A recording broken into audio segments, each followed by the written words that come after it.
जाए। चलते हम लोग अपने पहले क्वेश्चन पर। पहला हम सबका क्वेश्चन है कि रणजी ट्रॉफी 2023 का खिताब किस टीम ने जीता हुआ है।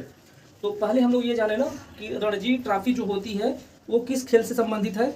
आप लोग को पता है रणजी ट्रॉफी किस खेल से संबंधित, ये क्रिकेट से संबंधित है। महाराजा रणजीत सिंह का नाम आप लोग सुने होंगे, महाराजा रणजीत सिंह। तो महाराजा रणजीत सिंह जो थे ये क्रिकेट अपने यहाँ 1934 के आसपास से वो अपने यहाँ शुरू करवा रहे थे। तो जो रणजी ट्रॉफी का नाम है ना वो महाराजा रणजीत सिंह के नाम पर ही रखा गया है। महाराजा रणजीत सिंह थे, उन्हीं के नाम पर इसका नाम रणजी ट्रॉफी रखा गया है। तो अभी ये हाल फिलहाल में इसका आयोजन किया गया था, अब ये ट्रॉफी खेली गई। अब देखना यह है कि इसमें खिताब किसने जीता है। तो इसमें जीता है सौराष्ट्र की टीम ने। सौराष्ट्र की टीम ने इस बार का जो फाइनल है रणजी ट्रॉफी का वो जीती है। अब इसके विषय में जरा कुछ बातचीत कर लिया जाए। अगर हम बात करें रणजी ट्रॉफी की, अगर हम लोग बात करते हैं तो जो रणजी ट्रॉफी है इसकी शुरुआत कब से हुई है। इसकी शुरुआत है 1934 से, 1934 से ये लगातार खेला जा रहा है। रणजी ट्रॉफी क्रिकेट से ये संबंधित है। महाराजा रणजीत सिंह के नाम पर इस ट्रॉफी का नामकरण किया गया है। अच्छा, आगे अगर हम बात करें ना, इसका जो फाइनल मैच हुआ था उसमें सौराष्ट्र जीती है। उप विजेता कौन रहा है, उप विजेता कौन थे, बंगाल। यानी बंगाल को हरा करके सौराष्ट्र इस मैच को जीता हुआ है और रणजी ट्रॉफी का खिताब उसने जीता हुआ है। अब अगर बात करें इसमें मैन ऑफ द मैच और मैन ऑफ द सीरीज का भी पुरस्कार दिया जाता है। तो जो मैन ऑफ द मैच है, मैन ऑफ द मैच और मैन ऑफ द सीरीज का अवार्ड दिया जाता है, ये आप लोग जानते हैं ना। मैन ऑफ द मैच का जो अवार्ड दिया जाता है खास उसी मैच में जिसका बेहतरीन प्रदर्शन होता है उसको दिया जाता है। और जो मैन ऑफ द सीरीज का जो अवार्ड होता है पूरे सीरीज में जिसने सबसे अच्छा प्रदर्शन किया हुआ है उसको मैन ऑफ द सीरीज का अवार्ड दिया जाता है। तो जो मैन ऑफ द मैच का अवार्ड मिला हुआ है वो मिला है जयदेव उनादकट को। जयदेव उनादकट, जयदेव उनादकट। ये जयदेव उनादकट जो है ये सौराष्ट्र टीम के कैप्टन भी थे। ये जयदेव उनादकट सौराष्ट्र टीम के कैप्टन है।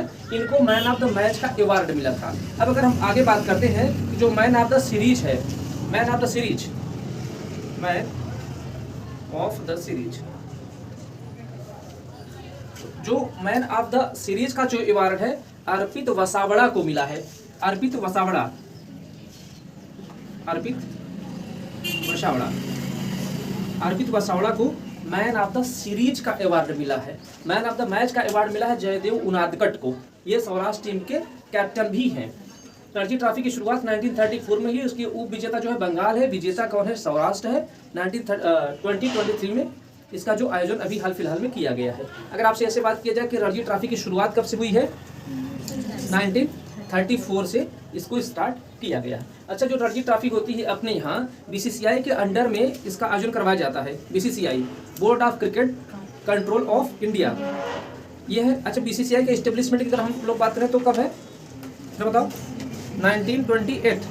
बीसीसीआई का जो एस्टेब्लिशमेंट है वो है 1928। और अगर हम बात करें कि इसका हेडक्वार्टर कहाँ पर है, मुंबई में है। वर्तमान में इसके हेड कौन है, रोजर बिन्नी।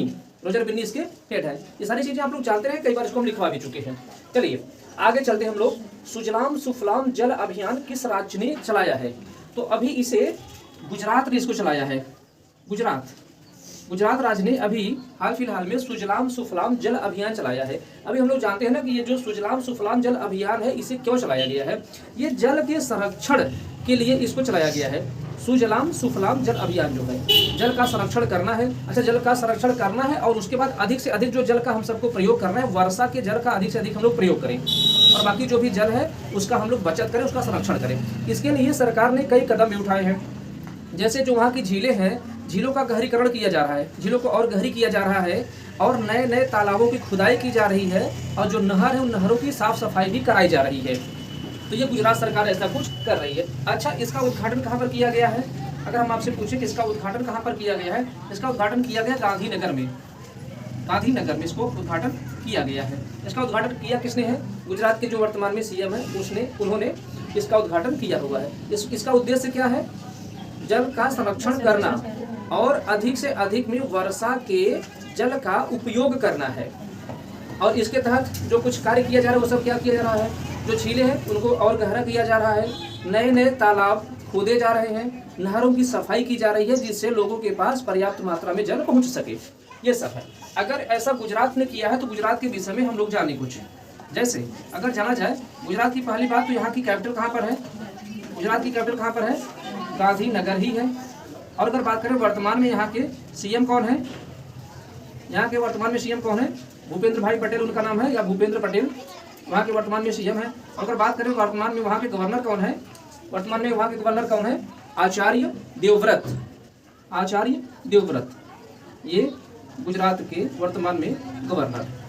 तो दूसरा जो क्वेश्चन है उसे हम सबको ये जानकारी मिलती है कि सुजलाम सुफलाम जल अभियान किस राज्य ने चलाया है? तो चलाया है गुजरात ने। क्यों चलाया है? जल को संरक्षित करने के लिए या जल के संरक्षण के लिए। उसके लिए कुछ काम भी किया जा रहा है। क्या काम किया जा रहा है?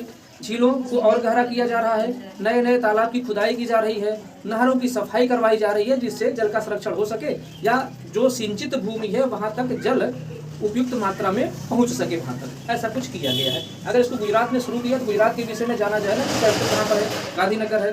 वहाँ के वर्तमान में सीएम कौन है? भूपेंद्र भाई पटेल। और वहाँ के वर्तमान में गवर्नर कौन है? उनका नाम है आचार्य देवव्रत। चलिए आगे भी। ईबीजी योजना किस बैंक ने शुरू किया है? ईबीजी योजना किस बैंक ने शुरू किया है? तो उसका नाम है आईओबी। आईओबी का मतलब क्या हो जाएगा? Indian overseas bank. Indian overseas bank. अभी इसके विषय में जानते हैं ना, ईबीजी इलेक्ट्रॉनिक बैंक गारंटी, इसका नाम है इलेक्ट्रॉनिक बैंक गारंटी। ये योजना है, ये आईओबी यानी कि इंडियन ओवरसीज बैंक ने इसको शुरू किया है। अभी इसमें होगा क्या? जो ईबीजी है इसका फुल नेम क्या हो जाएगा? Electronic bank guarantee. Electronic bank guarantee ये योजना लाई गई है। अब इसमें होगा क्या ना कि हम लोग किसी बैंक की किसी भी योजना का अगर लाभ उठाते हैं तो मोस्टली उसमें होता क्या कि पेपर वर्क ही किया जाता है, और जो बैंक के द्वारा पेपर वर्क किया जाता है वो ज़्यादा टाइम लेता है। बैंक के द्वारा आपको गारंटी कार्ड जो कुछ दिया जाता है मोस्टली उसमें 3 से 5 दिन का समय लग जाता है। लेकिन अगर ईबीजी योजना जो लाई गई है, इलेक्ट्रॉनिक बैंक गारंटी योजना लाई गई है, इसे हम कुछ ही घंटों में बैंक की पूरी गारंटी कार्ड जो है उसको हम कुछ ही घंटे में उसको हम डाउनलोड कर सकते हैं। और इससे होगा क्या कि और खास करके जो पेपर वर्क होता है वो बैंक के पास में रहता है मोस्टली। लेकिन जो ये इलेक्ट्रॉनिक बैंक गारंटी, अगर ये योजना के तहत जो इलेक्ट्रॉनिक बैंक की गारंटी है वो हम सब के पास रहेगी, और उसे हम सेव करके अपने पास रख भी सकते हैं, जब चाहे तब उसको हम देख भी सकते हैं।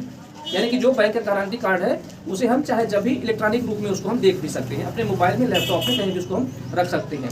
तो ये कुछ है। अगर हम आपसे बात करें कि ये योजना किस बैंक ने चलाया है? इंडियन ओवरसीज बैंक ने इसको चलाया है। अगर इंडियन ओवरसीज बैंक ने इसको चलाया तो इसके विषय में कुछ जाना जाए ना। जैसे जाना जाए इंडियन ओवरसीज जो बैंक है इसका इस्टेब्लिशमेंट कब है? तो 1937 में इसका इस्टेब्लिशमेंट है। इंडियन जो ओवरसीज बैंक है 1937 में इसको इस्टेब्लिश किया गया है। बात अगर आगे करें तो इसका हेडक्वार्टर कहाँ पर है? इसका हेडक्वार्टर है चेन्नई में। हेडक्वार्टर है चेन्नई में। एक क्वेश्चन मैं आप लोगों से पूछ ले रहा हूँ, जरा आप लोग बताइएगा, वर्तमान में आईओबी यानी कि इंडियन ओवरसीज बैंक के अध्यक्ष कौन है? एमडी एंड सीईओ उसके कौन है? ये आपको बताना है। अगर आप अभी नहीं बता पा रहे हैं तो सिर्फ सोच करके लाइएगा। बाकी जो ऑनलाइन देख रहे हैं आप लोग के लिए कमेंट बॉक्स खुला हुआ है, आप लोग आंसर वहां पर कर सकते हैं। चलिए ठीक है, आगे हम लोग चलते हैं। देखा जाए यूरोपीय संघ किस वर्ष से डीजल से चलने वाली कारों पर प्रतिबंध लगाने की घोषणा की है? अभी हुआ क्या है ना, जो यूरोपीय संघ है उसमें एक कानून अभी पारित किया गया है। उसमें कानून ये पारित किया गया कि जो डीजल से चलने वाली कार हैं या डीजल से चलने वाली गाड़ियां हैं उन सबको किसी खास वर्ष में बंद कर दिया जाएगा। उस वर्ष के बाद पूरे यूरोप में या जो यूरोपीय महाद्वीप है या यूरोपीय संघ जहाँ जहाँ भी है वहाँ पर वो डीजल से चलने वाली कार या गाड़ियाँ नहीं चलेंगी। ये सन है 2035, यानी कि सन 2035 के बाद यूरोपीय संघ ने यह निर्णय लिया हुआ है कि यूरोप में डीजल से चलने वाली गाड़ियां नहीं चलेंगी। ऐसा वो कर क्यों रहा है? अच्छा, अगर ये देखा जाए ना कि जो डीजल या पेट्रोल से चलने वाली गाड़ियां हैं वो अक्सर ये पर्यावरण प्रदूषण को प्रदूषित करती हैं, उनसे हानिकारक गैसें निकलती हैं। इस चीज़ को कम करने के लिए ही 2035 से आगे कि जो सन है उन सब में यूरोपीय संघ जो है डीजल से चलने वाली या पेट्रोल से चलने वाली गाड़ियों को पूर्णतः बंद कर देगा। अच्छा, बंद करेगा तो चलेगी कैसे? उसके लिए ये इलेक्ट्रिक वाहनों को बढ़ाने का ये प्रयास कर रहा है, उसमें वृद्धि की जा रही है कि उसके बाद इलेक्ट्रिक वाहनों का ही ज़्यादा से ज़्यादा यूज किया जाए। इसके लिए इलेक्ट्रिक वाहनों का अगर यूज किया जाएगा तो उनसे जो रेडिएशन होता है वो होता नहीं है और पर्यावरण प्रदूषित उतना होगा नहीं। तो ये कुछ चीज़ें हैं।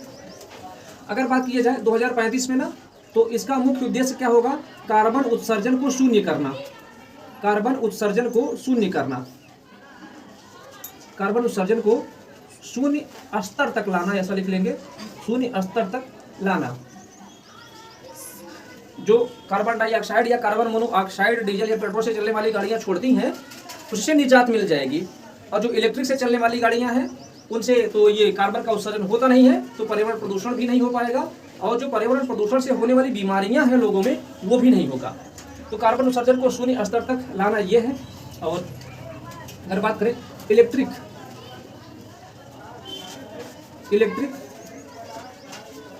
वाहनों को वृद्धि करना, इलेक्ट्रिक वाहनों का वृद्धि करना, ये सब यहाँ पर किया जाएगा। अच्छा, ये सब कार्य कर कौन रहा है? यूरोपीय संघ कर रहा है। अगर यूरोपीय संघ के विषय में अगर हम लोग जाने तो जरा आप लोग बताइए कि इसके पहले भी बातचीत हो चुकी है। यूरोपीय संघ को स्टेब्लिश कब किया गया था? यूरोपीय संघ को कब स्टेब्लिश किया गया? 1993 में, 1993 में इसको स्टेब्लिश किया गया है। अगर बात करें कि इसका हेडक्वार्टर कहाँ पर है, यूरोपीय संघ का हेडक्वार्टर कहाँ पर है? ब्रुसेल्स। ब्रुसेल्स बेल्जियम एक देश है, उस बेल्जियम देश की राजधानी है ब्रुसेल्स, और उसी ब्रुसेल्स में यूरोपीय संघ का भी हेडक्वार्टर बनाया गया है। अगर हम बात करें कि इस समय वर्तमान में यूरोपीय संघ के अध्यक्ष कौन है, उनका नाम है चार्ल्स मिशेल। ये चीज़ें लिखवाई गई हैं, आप लोगों को थोड़ा सा पीछे रिवीजन करते रहिए। यूरोपीय संघ के विषय में एक बार फिर से कर लेते हैं। यूरोपीय संघ की स्टेब्लिशमेंट कब है? 1993, 1993। हेडक्वार्टर कहाँ पर है? ब्रुसेल्स में है। वर्तमान में इसके अध्यक्ष कौन है? चार्ल्स मिशेल उनका नाम है। ये चीज़ें आप लोग जानते रहेंगे, लिख भी लेंगे कहीं पर। चलिए आगे देखा जाए। भारत का पहला वेस्ट टू हाइड्रोजन संयंत्र कहाँ लगाया जा रहा है? वेस्ट टू हाइड्रोजन संयंत्र ये लगाया जा रहा है पुणे में, और ये पुणे कहाँ पर है? महाराष्ट्र में है। ये पुणे महाराष्ट्र में है। अच्छा, ये वेस्ट टू हाइड्रोजन संयंत्र क्या इसका काम है? वेस्ट किस जानते हैं? वेस्ट मटेरियल, जो कचरा है या जो खराब चीजें हैं, अब उनसे क्या होगा कि उनसे हाइड्रोजन उत्पादित कराई जाएगी। ऐसा संयंत्र लगाया जा रहा है। जो वेस्ट मटेरियल है उनसे प्रोडक्शन किया जाएगा हाइड्रोजन का, जो कचरा वगैरह है उसे हाइड्रोजन बनाई जाएगी। ऐसा संयंत्र लगाया गया है पुणे में। अच्छा, ऐसा क्यों किया जा रहा है? कचरे का प्रबंधन करने के लिए और हाइड्रोजन का उत्पादन करने के लिए, ठीक है। और इस तरह से जो कार्बन से चलने वाली गाड़ियां हैं उनको भी नियंत्रित करने के लिए या कम करने के लिए। जो हाइड्रोजन से चलने वाली गाड़ियां हैं वो डीजल से चलने वाली या पेट्रोल से चलने वाली गाड़ियों की अपेक्षा कम प्रदूषण फैलाती हैं, या कम, ये जो आपका CO2 है उसका कम रेडिएशन वो करती है। तो ये है कि भारत का जो पहला वेस्ट टू हाइड्रोजन संयंत्र लगाया जा रहा है वो लगाया गया है पुणे में। इनका उद्देश्य क्या होगा? कचरे से हाइड्रोजन का उत्पादन करना, कचरे से हाइड्रोजन का उत्पादन करना, ये इसका मुख्य कार्य होगा। ये संयंत्र इसी पर आधारित होगा। अच्छा, और अगर आगे बात करें ना, ये प्रतिदिन इसकी जो क्षमता है प्रतिदिन 350 टन, प्रतिदिन 350 टन कचरे का उपयोग होगा। यहाँ पर कचरे का उपयोग करेगा ये जो संयंत्र है। 350 टन कचरे का उपयोग करके 10 टन हाइड्रोजन उत्पादित करेगा। ये 10 टन हाइड्रोजन उत्पादित करेगा, ये उत्पादित करेगा। तो इस जो संयंत्र की क्षमता है वो यही है कि प्रतिदिन 350 टन ये कचरे का उपयोग करेगा, और वो उपयोग करने के बाद 10 टन हाइड्रोजन का उत्पादन यहाँ पर होगा। अच्छा, ये संयंत्र लगाया कहाँ गया है? पुणे में लगाया गया है। पुणे की जरा बात की जाए, कहाँ पर है पुणे? महाराष्ट्र में। महाराष्ट्र की जरा बात की जाए, अगर वर्तमान में बात करें कि महाराष्ट्र की राजधानी कहाँ पर है? मुंबई में है। वर्तमान में वहाँ के CM कौन है? एकनाथ शिंदे हैं। वर्तमान में वहाँ के गवर्नर कौन है? रमेश बैस हो गए हैं। हाँ, ये चीज़ जरा याद रखेंगे। अभी इसके पहले भगत सिंह कोश्यारी वहाँ थे, और हाल फिलहाल में उन्हें चेंज किया गया है, और अब वहाँ के वर्तमान जो गवर्नर है वो बन गए हैं रमेश बैस। ये चीज़ हम लोग जानते रहेंगे। चलिए आगे देखा जाए, कौन सा देश मातृत्व अवकाश वेतन सहित देने की घोषणा किया है? तो ऐसा कौन सा देश है जो मातृत्व अवकाश देगा और उस टाइम जो कर्मचारी है उन सबको वेतन भी दिया जाएगा? तो ऐसा देश है स्पेन। स्पेन ऐसा देश है कि ऐसी महिलाएं जो अगर माता बनती हैं उसके बाद उन सबको छुट्टी दी जाती है और उस टाइम उनका वेतन बिल्कुल भी नहीं काटा जाएगा। वेतन सहित उन्हें छुट्टी देने की ये घोषणा की गई है। ये घोषणा किसने किया है? स्पेन ने किया है। अगर ऐसा कुछ स्पेन ने किया है उसके बारे में कुछ जाना जाए, जैसे ये देखा जाए स्पेन के विषय में। अगर आपसे बात करें स्पेन की कैपिटल कहाँ पर है? मैड्रिड। स्पेन की जो कैपिटल है वो है मैड्रिड। और अगर हम वर्तमान में यहाँ के प्रेसिडेंट की अगर हम बात करें उनका क्या नाम है? पेड्रो सैंक्स। वहाँ के जो प्रेसिडेंट है वर्तमान में उनका नाम है पेड्रो सैंक्स। पेड्रो सैंक्स। और अगर हम बात करें कि यहाँ की करेंसी क्या है? स्पेन की करेंसी क्या है? यूरो। स्पेन की जो करेंसी है वो है यूरो। तो ये कुछ इस क्वेश्चन से हम सबको मिल रही जानकारी। मातृत्व अवकाश वेतन सहित दे रहा है। ये देश कौन सा है? स्पेन है। अगर ये स्पेन है तो स्पेन की कैपिटल है मैड्रिड। स्पेन के जो वर्तमान में प्रेसिडेंट है वो है पेड्रो सैंक्स और वहाँ की वर्तमान करेंसी क्या है? यूरो। ये वहाँ की करेंसी है। चलिए आगे देखा जाए। हाल ही में विश्व बैंक के अध्यक्ष ने इस्तीफा देने की घोषणा किया है। उनका नाम क्या है? विश्व बैंक के जो अध्यक्ष हैं वे इस्तीफा देने की घोषणा कर दिए हैं। उनका नाम क्या है? उनका नाम है डेविड मालपास। David Malpass. ये डेविड मालपास जी वर्तमान में विश्व बैंक के अध्यक्ष थे। इन्होंने इस्तीफा देने की इन्होंने घोषणा कर दिया है। अब अगर बात करते हैं विश्व बैंक की, डेविड मालपास जो है वो इस्तीफा देने की घोषणा कर दी है। विश्व बैंक की हम लोग जरा बात करते हैं। अगर हम लोग बात करें वर्ल्ड बैंक अगर इसकी बात की जाए तो अगर हम बात करें इसका एस्टेब्लिशमेंट कब है? 1944। वर्ल्ड बैंक एस्टेब्लिशमेंट कब है? 1944। और अगर बात करें इसका हेडक्वार्टर कहाँ पर है? हेडक्वार्टर कहाँ पर है इसका? वाशिंगटन डीसी में है। Washington DC. अच्छा, ये कई बार आ रहा है वर्ड वाशिंगटन डीसी। डीसी का फुल नेम हम आपको बता चुके हैं, एग्जाम में ये पूछा गया है कि डीसी का फुल नेम क्या है। जो वाशिंगटन डीसी है उसमें डीसी का फुल नेम क्या है?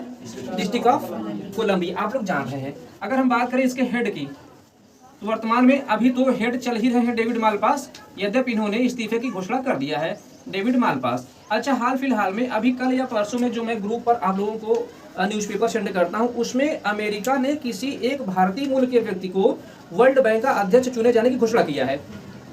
आप लोग उसको पढ़े हैं? अजय बंगा का आप लोग नाम सुने? पढ़े?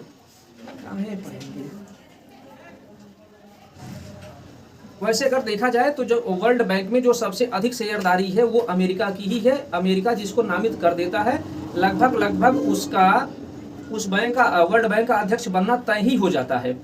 तो अभी जो अजय बंगा का नाम आ रहा है जो भारतीय मूल के अमेरिकी नागरिक हैं, ये उन्हें अमेरिका ने ये घोषित किया हुआ है कि अजय बंगा विश्व बैंक के नए अध्यक्ष बनेंगे। यद्यपि अभी वो बने नहीं है।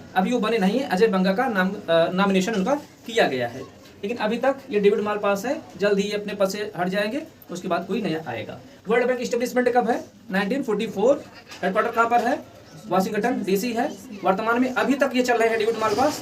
ये हट जाते हैं तो उसके बाद देखिए कौन बनता है, वो आप लोग को जानकारी दी जाएगी। आगे देखा जाए, वालीपा नारायण का निधन हो गया। वे कौन थे? तो जो वालीपा नारायण है इनका निधन हो गया। ये थे कवि और संगीतकार थे वालीपा नारायण। अच्छा, हाल फिलहाल में अभी जस्ट मैं कल आप लोगों को पढ़ाया था ना, ललिता लाल जी का निधन हो गया। वे क्या थी? रहमान राही का निधन हो गया था ना। वे क्या थे? कवि थे। हाँ ठीक, तो जितने डेथ हुई है ना उन सबको भी आप लोग याद रखें कि वालीपा नारायण का निधन हो गया। ये कवि और संगीतकार थे। आगे अगर देखा जाए, फोटो ऑफ द ईयर 2023 में शीर्ष स्थान किसने प्राप्त किया है? जो फोटो ऑफ द ईयर है इसमें शीर्ष स्थान किसने प्राप्त किया है? उनका नाम है कार्तिकेय सुब्रमण्यम।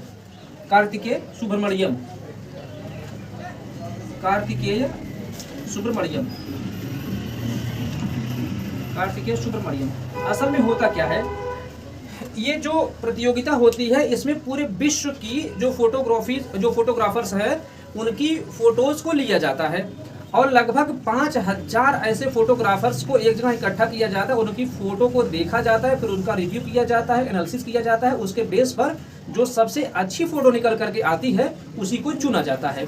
तो अभी जो ये प्रतियोगिता हुई उसमें फोटो ऑफ द ईयर 2023 में जो शीर्ष स्थान प्राप्त किए हैं कार्तिकेय सुब्रमण्यम, ये भारतीय मूल के ही व्यक्ति हैं।